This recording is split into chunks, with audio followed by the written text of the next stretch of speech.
Bueno, empezamos esta serie de entrevistas con los principales actores del sector del biometano, de la industria del biometano y del mundo académico. Y empezamos además con una figura muy importante en el ámbito de la bioenergía, que es el profesor Raúl Muñoz Torre. Es nada menos que catedrático de universidad en el área de tecnologías del medio ambiente de la Universidad de Valladolid y además desarrolla su labor en el Instituto de Procesos Sostenibles de la UVA, de la Universidad de Valladolid, donde lidera proyectos punteros en el tratamiento biológico de gases, el upgrading de biogás a biometano y el uso de fotobioreactores de microalgas y bacterias para la depuración de aguas residuales, que también es muy interesante, aunque hoy no vayamos a tratar ese tema. Bienvenido, Raúl. Muchísimas gracias. Raúl, ¿qué es el Instituto de Procesos Sostenibles donde tú trabajas? ¿Y por qué el biogás está dentro del ámbito de estudio de los procesos sostenibles? El Instituto de Procesos Sostenibles es un instituto universitario, pertenece a la Universidad de Valladolid, es un instituto multidisciplinar, nació en 2017 de la unión de varios grupos dentro de la Universidad de Valladolid, el grupo de tecnología ambiental, un grupo de química analítica, un grupo de automática y control, un grupo de bioprocesos de fermentación y un grupo de tecnología de membranas. Y todos esos grupos formaron un instituto donde realizamos investigación, aunque la docencia la realizamos en el Departamento de Ingeniería Química y Tecnología del Medio Ambiente de la Escuela de Ingenierías Industriales. Ese es el marco en el que realizo mi trabajo docente y investigador. ¿Y por qué el biogás, la digestión anaerobia es relevante para el proceso, para el instituto? Es de hecho una de las líneas con las que nació el instituto, o los grupos que formaron el instituto el grupo de tecnología ambiental. Lo crearon en los 80, Fernando Fernández Polanco, Pedro García Encinas, fueron profesores míos en la carrera, en la titulación de Ingeniería Química, y comenzaron trabajando en dar solución a los procesos a la contaminación orgánica, y vieron en el biogás una solución sostenible para tratar residuos, para producir energía, para generar nutrientes, para devolver un poco al origen de los residuos. O sea que la digestión aerobia y el biogás está en el corazón del Instituto de Procesos Sostenibles, de su formación. Me ha sorprendido mucho que acabas de decir que ya desde el año 80 el mundo académico estaba preocupado por el biogás y sus procesos económicos e industriales. Es curioso porque este salón del gas renovable, desde el que estamos haciendo esta entrevista, va por su tercera edición. Sin embargo, el interés académico viene de mucho antes. Sí, la verdad es que estamos viendo un boom en el negocio del biogás y el biometano, pero la investigación en digestión anaerobia en biogás se remonta, yo creo que hace más de 300 años, ¿no? Recuerdo los primeros reportes documentados de biogás son posiblemente de 1650, cuando ya se documenta científicamente producción de gas de degradación de materia orgánica, creo que fue Boyle. Y después creo que Alessandro Volta en 1700 ya presentó la primera lámpara de lo que él llamaba gas de los pantanos, ¿no? O sea que realmente ya había investigación científica hace 200, 300 años. Luego ya en los 80 se empezó a intensificar, y ya a raíz de que la microbiología se estableció como una disciplina independiente, ya comenzó a entenderse mucho más los procesos, a tecnificarse. Sin embargo, en España, a nivel industrial, digamos que estamos ahora en pleno boom, parece que sí, que va a cuajar, que esta vez va a ser la buena, pero seguro que en el mundo académico estáis investigando ya nuevos usos. ¿En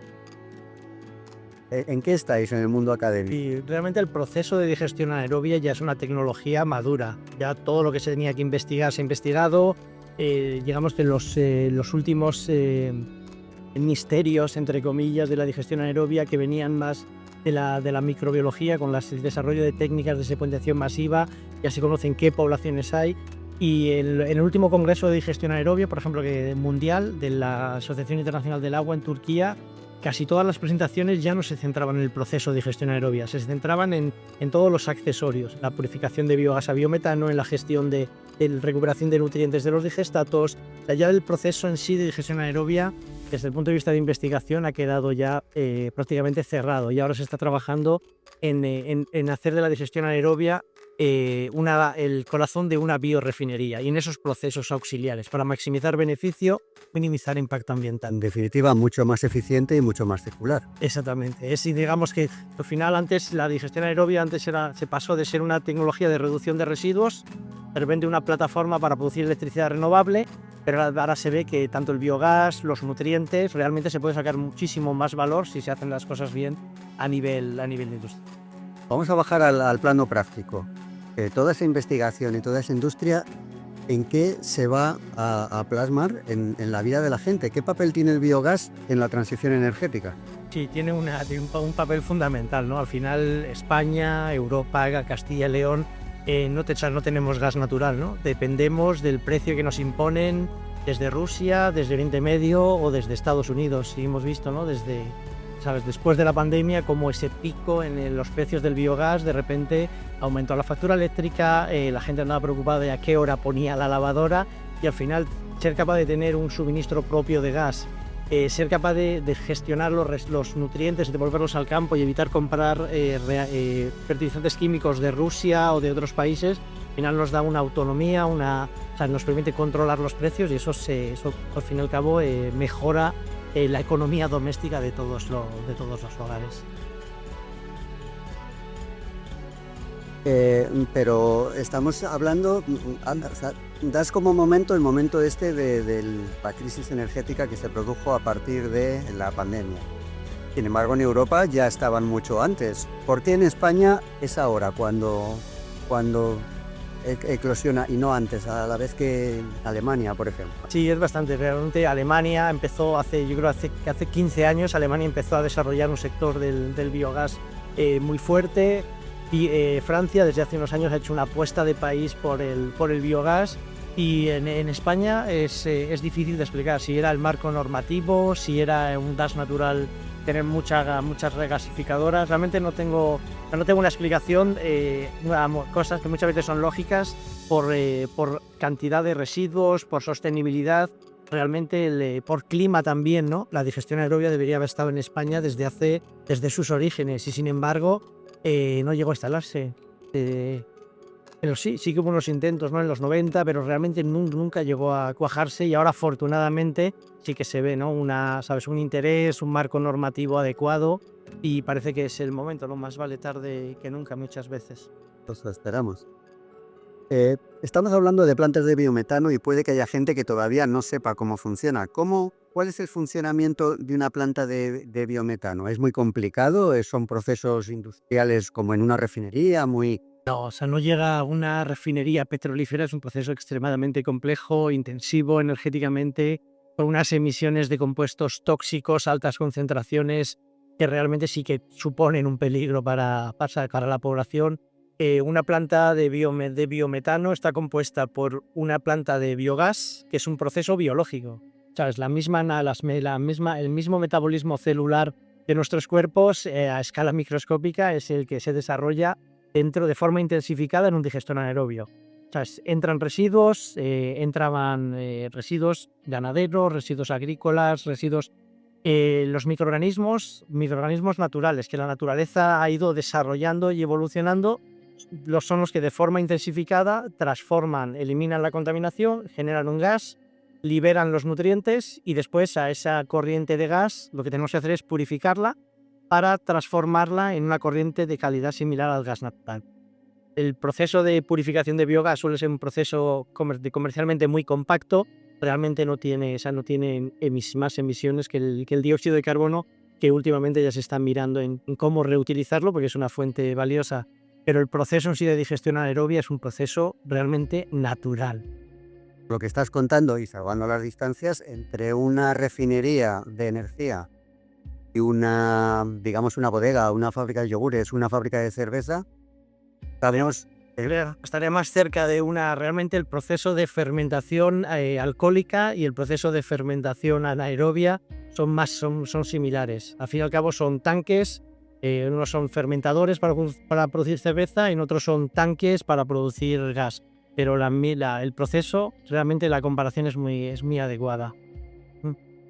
Estamos hablando de gas. Esto una instalación de una planta de biometano que se instale en una localidad es segura.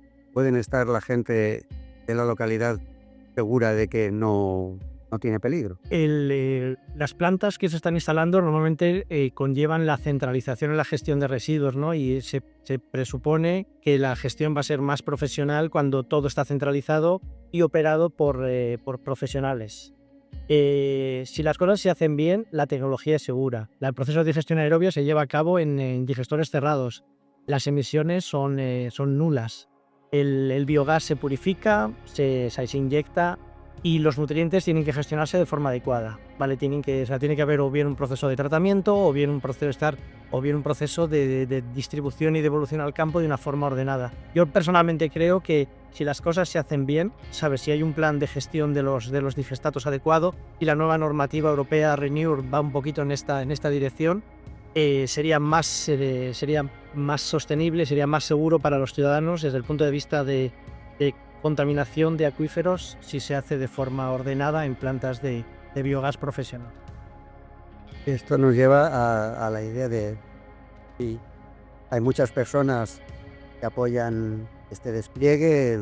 Normalmente ha habido partidos políticos, ha habido organizaciones agrarias, ha habido la propia ONU apoya esta tecnología, pero también hay gente que se opone a ella. Y uno de los argumentos que ponen es precisamente que se están diseñando en España grandes plantas, ellos llaman macroplantas. ¿Realmente es mejor hacer plantas pequeñas que plantas grandes? ¿Cuál es la opinión? Mi opinión es plantas quizás de tamaño, ni plantas muy grandes, en las que pueda haber un problema de gestión de residuos, como las que hay en el norte de Europa, en Dinamarca. Plantas muy grandes, estamos allá hablando de cuántos. Por encima del 500.000 de toneladas. Y el problema de las plantas pequeñas es digamos que normalmente la economía de escala conlleva eficiencias y plantas de tamaño moderado suelen ser más eficientes. Sobre todo la gestión del día a día. Un ganadero, un agricultor, realmente su conocimiento está en la agricultura. El poner una carga tecnológica de operar un digestor anaerobio, una planta de purificación de biogás, le conlleva contratar personal tecnificado, que muchas veces quizás no quiere irse a vivir a un pueblo, un ingeniero o varios ingenieros para operar esa planta. Para mí las plantas pequeñas tienen mucho riesgo de fracasar por el factor humano, y las plantas de tamaño medio en los que realmente son profesionales, empresas del sector del biogás, ahí sí que puede haber un negocio porque la economía de escala y la profesionalización lo permite. Bueno, siguiendo hablando de estas personas que ponen problemas y se oponen al despliegue de plantas, ¿qué impacto real puede tener una planta a nivel local, a nivel nacional, incluso a nivel global? Porque digamos que hay impactos positivos y negativos en todos. En todos los sectores. Cualquier industria conlleva una contaminación, pero tenemos que asumir que nuestro nivel de vida genera contaminación. ¿Sabes? El tener un móvil está generando una contaminación descomunal, pero como no es una contaminación que nosotros vemos, realmente parece que no estamos contaminando. Pero el tema de la contaminación es si se hacen las cosas debidamente y la tecnología ya lo permite, realmente no debería haber ningún problema, ¿sabes? Si los residuos llegan a un sitio de forma cerrada, ventilada, las plantas tienen un sistema de tratamiento de olores, no se va a generar olores. De hecho, lo sabes, las zonas rurales están, las granjas que van a alimentar esos digestores anaerobios están generando en el pasado, de forma natural, están generando malos olores, ¿no?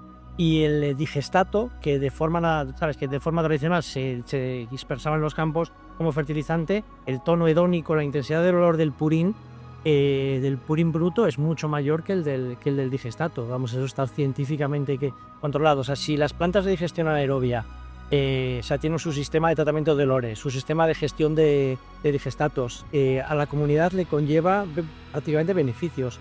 Va a fijar población en las zonas donde se instalen, va a generar fertilizantes a un menor coste que los fertilizantes químicos, pero si las cosas se hacen bien, realmente son más beneficios y va a evitar también la contaminación de gestionar los purines de una forma descontrolada, ¿no? Es lo que se está lo que se está haciendo hasta ahora y que está generando problemas de contaminación por nitratos, yo creo que de una forma, si lo hacen plantas profesionales, no debería existir. Cuando he hablado muchas veces con amigos, con familiares, ¿sabes? Que dicen, van a instalar una planta y me niego que la instalen en tu pueblo, yo les digo, es que mi pueblo ya se instaló. Y mi pueblo se instaló en los años 90 en Almazán, es la primera planta experimental. Y realmente la gente no sabía que había una planta de biogás hasta estos años es una planta que ha sufrido muchas remodelaciones. Y las cosas, si se hacen bien, no tienen que generar problemas, sino que tienen que generar beneficios, porque en zonas rurales es muy difícil que se instale el Silicon Valley. Es más fácil crear trabajo en actividades relacionadas con la ganadería, la agricultura, que se instale ¿sabes?, una planta de Google en medio de Castilla y León.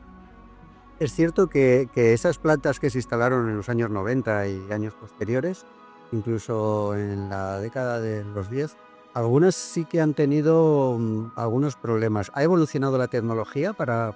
Ha evolucionado. Una de las cosas que he visto es muchas veces muchas veces la falta de conocimiento de los operarios, ¿no? Y yo creo que ahora ya existe o sea, es un mercado profesional de profesionales ya formados que va a permitir operar estas plantas. Antes era una caja negra, metía residuos, salía lo que salía, cobraban por el tratamiento de residuos, pero ahora, cuando el objetivo ahora es producir biogás y vender el metro cúbico de biometano o generar un biofertilizante de acuerdo a normativa, ahí va a tener que trabajar gente que realmente sabe operar el proceso. No sé si desde el Instituto de Procesos Sostenibles también estudiáis, aparte de la tecnología, etcétera, las implicaciones sociales que puede tener el implantar este tipo de tecnologías de forma, yo no diría masiva, pero sí múltiple en las áreas rurales en España. ¿Esto puede tener algún beneficio para el mundo rural? Beneficio en cuanto a, pues, un poquito lo que he mencionado: fijación de población, creación de empleos cualificados.